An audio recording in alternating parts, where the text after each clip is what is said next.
from New York, Late Night Show with Mike Siddiqui. بسم اللہ الرحمن الرحیم، والصلاة والسلام علیکہ یا رسول اللہ۔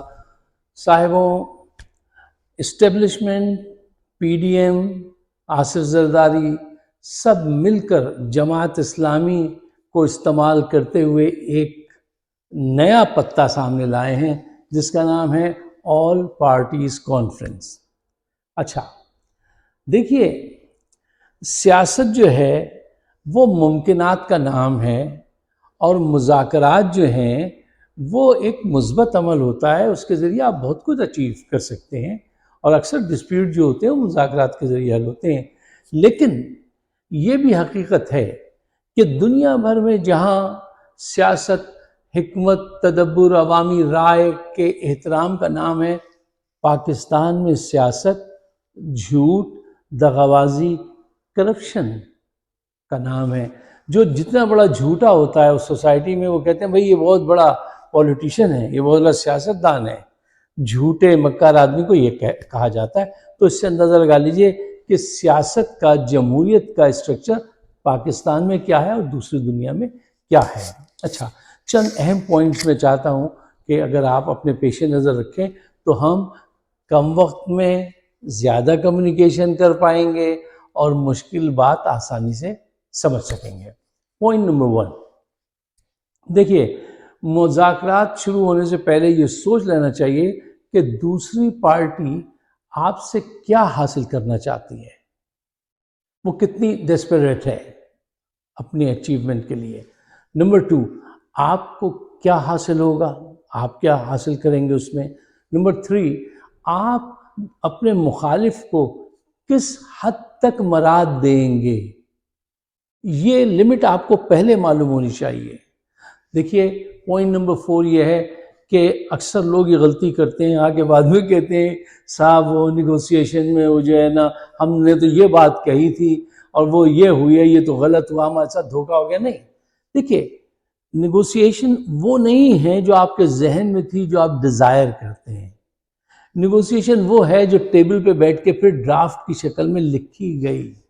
وہ آپ نے کیا حاصل کیا، وہ آپ کے حصے کا نیگوسیشن، وہ آپ کے حصے میں چیز آتی ہے۔ جو ڈیزائر لے کے آپ ٹیبل پہ گئے وہ نہیں، جو پیپر واپس لے کے حضور واپس آئے وہ حقیقت ہے۔ تو اس کو ہمیشہ پیش نظر رکھنا چاہیے۔ دیکھیے، ان مذاکرات کا مقصد جو مجھے نظر آتا ہے وہ یہ ہے کہ اسٹیبلشمنٹ اور یہ پی ڈی ایم وہ وقت لینا چاہتے ہیں، اور انہوں نے پی ٹی آئی کو ایک ایسی پوزیشن پہ لا کے کھڑا کرنے کی کوشش کی ہے۔ جماعت اسلامی تو خود بہت اچھی جماعت ہے، ان پہ مجھے کوئی اعتراض نہیں ہے، لیکن ان کو استعمال کیا جا رہا ہے کہ تم عمران خان کو بھی بلا کر لاؤ۔ اچھا، اگر عمران خان نہیں آتے ہیں تو ان کا سیاسی امیج خراب کریں گے کہ دیکھو یہ ضدی آدمی ہے، مذاکرات میں نہیں آیا ہے، اس کی وجہ سے سب انارکی پھیل رہی ہے، یہ پروپیگنڈا کریں گے۔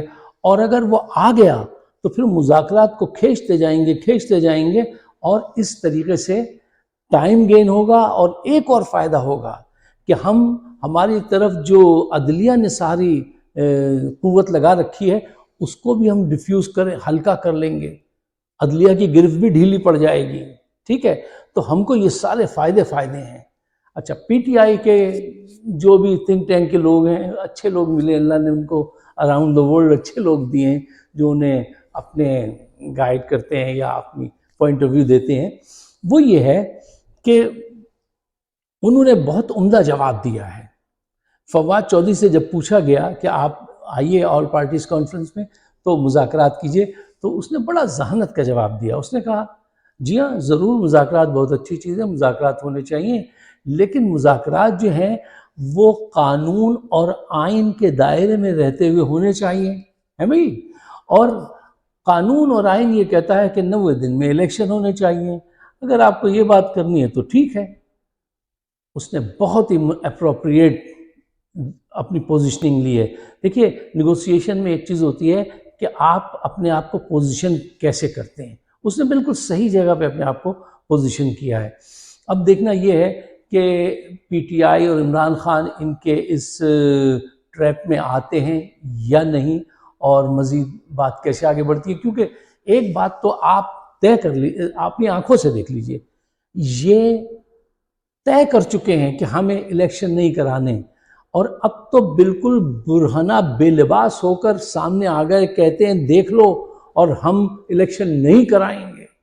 بالکل برہنہ ہو کے سارے بازار گھوم رہے ہیں، کہہ رہے ہیں ہم الیکشن نہیں کرائیں گے. کھل کھل کے الیکشن کمیشن یہ بات کہہ رہا ہے، وزیر دفاع یہ بات کہہ رہے ہیں. یہ سب بےہودگیاں ان کی طرف سے جاری ہیں، اور یہ یقیناً صرف اور صرف ٹائم گین کرنے کے لیے ہے، دھوکہ دینے کے لیے، عوام کے سامنے اپنا چہرہ دکھانے کے لیے. ہم نے تو یہ کہا عمران خان آئے نہیں، تو اس کو اپنی نظر میں رکھنا چاہیے.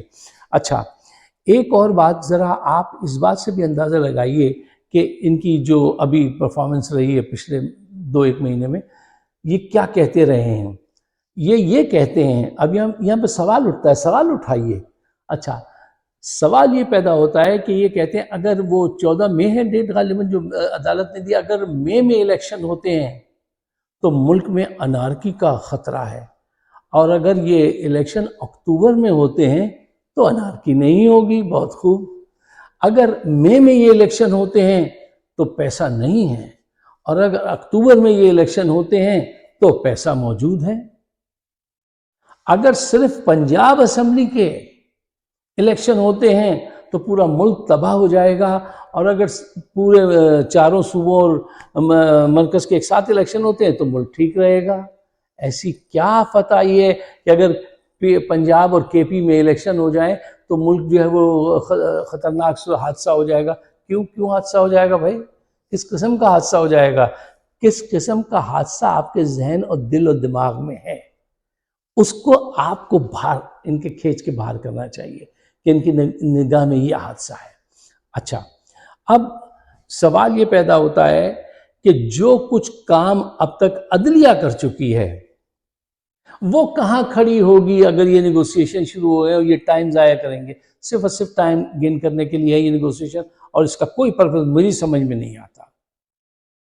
دیکھیے، جس طرح آج کل سپریم کورٹ کی توہین کی جا رہی ہے، کسی قوم نے شاید اتنی توہین نہ کی ہو، اور اس میں فائز عیسیٰ صاحب جو ہیں وہ پیش ہیں، اور وہ ان کے پسندیدہ چیف جسٹس ہیں نون لیگ کے. جب وہ آئے تھے پارلیمنٹ میں تو اتنی دیر تک ڈیسک بجائی گئی پارلیمنٹ میں کہ ان کا دماغ خرابی ہو جائے، جو پہلی خراب ہے مکمل خراب ہو جائے. ان کا بڑا اس کھلواڑ میں ہاتھ ہے. اچھا، یہ حقیقت ہے کہ آپ تاریخ کو یا سچ کو ڈینائی کر سکتے ہیں، لیکن آپ اس کو جھوٹ اور غلط ثابت نہیں کر سکتے. وہ اپنی جگہ موجود رہتا ہے. آپ لوگ تاریخ کے حوالے سے، میں یہ فائز عیسیٰ صاحب نے جو کچھ حرکتیں کر رہے ہیں اس کے حوالے سے کچھ بات رکھنا چاہتا ہوں، لیکن آپ لوگ چونکہ تاریخ کی زیادہ لمبی باتیں پسند نہیں کرتے نا سننا، آپ چاہتے ہیں کہ بھئی ہمیں لیکچر مت دیجیے، لمبی لمبی باتیں بتائیے. وہ مختصر 1 لائنر چاہتے ہیں آپ ہر وقت. ٹھیک ہے، پروڈیوسر صاحب یہ چاہتے ہیں بھئی 1 لائنر دے دیجیے بس.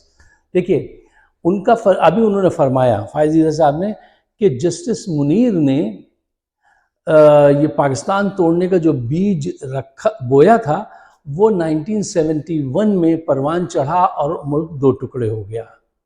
اچھا، جسٹس منیر کا قصہ میں آپ کو کئی دفعہ بتا چکا ہوں کہ انہوں نے مولوی تمیز الدین کیس میں نظریہ ضرورت پیش کیا اور کس انداز سے خواجہ ناظم الدین صاحب کی حکومت کو برطرف کیا، کتنی زیادتی کی. ٹھیک ہے نا؟ اور اس کے بعد وہ یہ بتانا بھول گئے کہ 1956 کا آئین توڑنے میں موصوف کے والد محترم عیسیٰ قاضی صاحب ان کے ساتھ ایوب خان کے ساتھ شامل تھے. جی جناب، ہر ایک کہانی وہاں سے شروع کرتا ہے جہاں سے وہ اس کو زیبا دیتی ہے، جو اس کو پسند آتی ہے. وہ نہیں بتاتا کہ وہ کیا ہوا تھا، میں آپ کو بتاتا ہوں. اچھا، جسٹس منیر کی بات تو ہم اکثر آپ کو بتا چکے ہیں. اچھا، دیکھیے، اب یہ جو دوغلی باتیں کرتے ہیں فائز عیسیٰ کے، پہلے کہہ رہے تھے کہ 184(3) کو جو سو موٹو نوٹس ہے اس کو ختم کر دیا جائے. اب فرما رہے ہیں کہ 184(3) جو ہے وہ تو مظلوموں کے تحفظ کے لیے رکھی گئی ہے اور وہ ٹھیک ہے، لیکن اس میں یہ ہونا چاہیے. ادھر کی ادھر، ادھر کی ادھر، یہ کر رہے ہیں. اچھا، ہوا کیا تھا کہ دیکھیں پاکستان بنا 47 میں 7 سال لگ گئے وہ آئین بننے میں، اور جب وہ بنانے کے بالکل قریب پہنچا تو غلام محمد ایک بد عقل انسان تھے، انہوں نے اس کو تاراج کر دیا۔ اس کے بعد 1956 کے آئین کو اسکندر مرزا جب آ گئے، صدر بن گئے، تو انہوں نے 1956 کے آئین کو ختم کیا، اور ان کو ایوب خان کو ماشاء اللہ ایڈمنسٹریٹر بنایا۔ انہوں نے مل کے 1956 کا 58 میں یہ آئے ہیں اسکندر مرزا، اور وہ پہلے بنا ہوا تھا 1956 کا جو کانسٹیٹیوشن تھا، اس کو انہوں نے، ان کے والد صاحب نے ایوب خان کے ساتھ مل کے اس کو ایبروگیٹ کر دیا تھا آئین کو۔ تو وہاں سے ان کی یہی ہے کہ ہم پاکستان بنانے والوں میں سے ہیں، اور ہمارا یہ ہے، ہمارا وہ ہے۔ ارے یار بیکار کے بھاشن مت دیا کیجئے، پاکستان بنانے والوں کی اولاد آپ کے سامنے کھڑی ہے۔ ہم نے کبھی اس کا وہ کہا آپ سے؟ یہ اچھی باتیں نہیں ہیں۔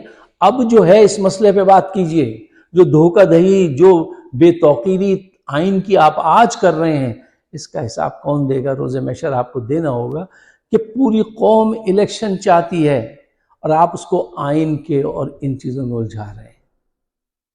پاکستان پہ رحم کیجئے، پاکستان کو آگے بڑھنے دیجئے۔ اگر آپ کو میری بات سمجھ میں آتی ہے تو اس کو آگے بڑھانے میں مدد کیجئے، اس کو شیئر کیجئے اپنے دوستوں کے ساتھ، اور مجھے اپنی رائے سے ضرور نوازیے، اس لیے کہ میں آپ کی رائے کا بڑا احترام کرتا ہوں۔ آپ سب کا بہت بہت شکریہ۔